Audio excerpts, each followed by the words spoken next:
নমস্কার বন্ধুরা, সবাই কেমন আছো? আশা করি সবাই ভালো আছো। আমিও ভালো আছি।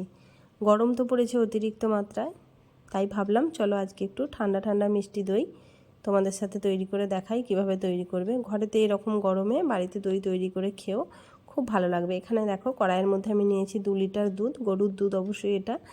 এখন এটাকে আমি ঘন করে নেবো, একটু বারবার ধরে জাল করে নেড়ে ছেড়ে একটু ফুটতে দিয়েছি। এদিকে দেখো একটা তাওয়ার মধ্যে আমি নিয়ে নিয়েছি চিনি, 2 কাপ চিনি নিয়েছি। এখন এটা ক্যারামেল তৈরি করে নেব।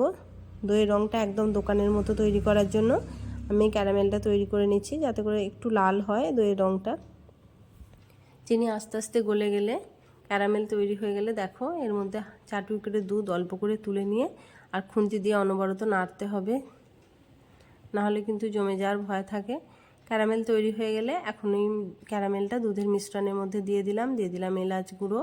আর খেতে আরও একটু ভালো লাগার জন্য এর মধ্যে দিয়ে দিচ্ছি কিছুটা গুঁড়ো দুধ। 2-4 চামচের মতো গুঁড়ো দুধ দিয়ে দেবে, তাহলেই ভালো হবে। যেহেতু দুধটা আমরা অনেকটাই ঘন করে রেখেছি, তাই বেশি গুঁড়ো দুধ দেওয়ার কোনো প্রয়োজন নেই। এখন দেখছো খুব সুন্দরভাবে দুধটা তৈরি হয়ে গেছে। এখন আমি এর মধ্যে নিয়ে নিচ্ছি দইটা বসাবো, যেহেতু এর মধ্যে একটু মিষ্টি দই তৈরি করব, তাই আমি এখানে মিষ্টি দইয়ের বীজ নিয়েছি। দইটা খুব ভালো করে একটু নেড়ে চেড়ে নেব, খুব মিহি করে, এর দানা যেন না থাকে দইয়ের মধ্যে। দেখছো খুব সুন্দরভাবে এটা তৈরি করে নিয়েছি।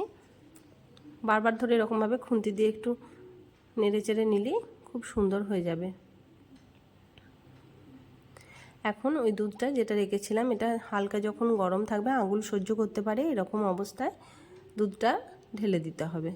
এখন খুব ভালো করে একটা চাটু দিয়ে নেড়ে চেড়ে একসাথে ভালো করে খুব মিশিয়ে দিতে হবে, যাতে সমস্ত দুধের মধ্যে ওই দইয়ের বীজটা মিশে যায়, তবে না ভালো করে দইটা বসবে।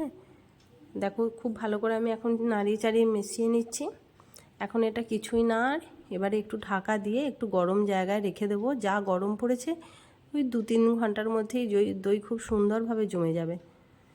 কিছুক্ষণ রেখে আমি এটা ফিরে এসে দেখাচ্ছি তোমাদের কেমন দইটা বসলো।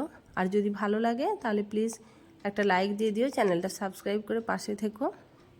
ফিরে এসেছি, দেখো এখন দেখাচ্ছি পাত্রটা এদিক ওদিকে একটু হেলিয়ে কত সুন্দরভাবে দইটা বসে গেছে। দেখছো দই একদম নিজের জায়গা থেকে সরছেই না।